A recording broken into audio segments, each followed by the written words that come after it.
Two of Antarctica's most important glaciers are breaking free, which scientists say could lead to serious consequences. The Pine Island and Thwaites glaciers already contribute to around 5% of global sea level rise. The survival of the Thwaites has been deemed so critical that the US and Britain launched a multi-million-dollar research mission for it. Hannah Safford joins us from Davis, California. She's an environmental policy specialist and researcher at the University of California Davis Policy Institute for Energy. Thank you very much indeed for being with us.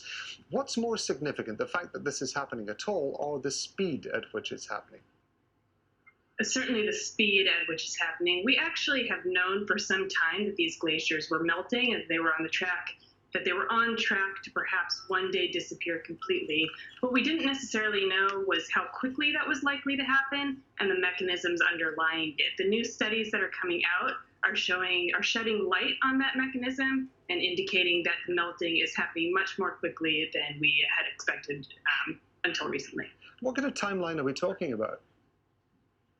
Well, what kind of timeline are we talking about? It's not entirely clear because you're talking about there's a difference between these glaciers melting and the whole glacial system melting. And we also have control over some of these things. The fact that the glaciers are melting and that they may eventually disappear nearly completely, that seems to be something that might be inevitable. But the rate at which that happens, that's not. I think about it as a runner, as if you might know that there's a finish line some distance away, but you have control over how quickly or slowly you get there, and you also have control over how painful it is along the way. Those translate into we can have control over how quickly we act and how strongly we act to mitigate climate change, which will slow the pace at which the glaciers melt. We also have control over the adaptation measures that we can take so that the melting isn't as costly to humans. In the event that the glaciers do eventually melt, what's the knock-on effect from that?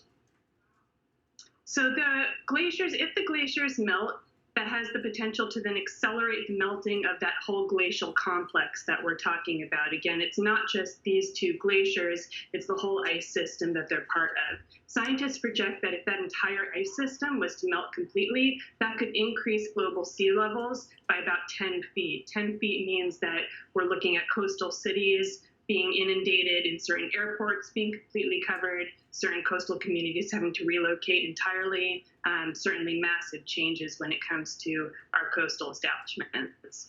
You mentioned before that there's a degree of inevitability about this, although there are efforts that we can make to at least slow it down. But given the fact that governments and large organizations and companies seem to fail consistently in trying to even approach the targets for controlling or at least trying to mitigate climate change, is there a danger, do you think, that people are eventually just going to get to the stage of throwing their hands up and saying there's nothing we can do about this? Climate change is what it is, and we just have to let it run its course, and people actually stop trying? I hope not. I think there can be a danger sometimes with how we talk about climate thresholds.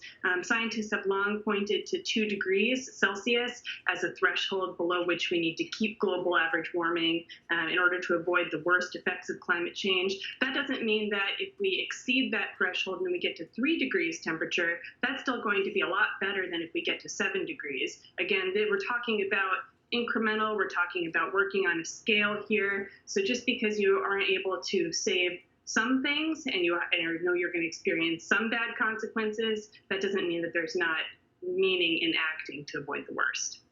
We really appreciate your time. Thank you for giving us your expertise in this. Hannah Safford, thank you. Thanks so much for having me.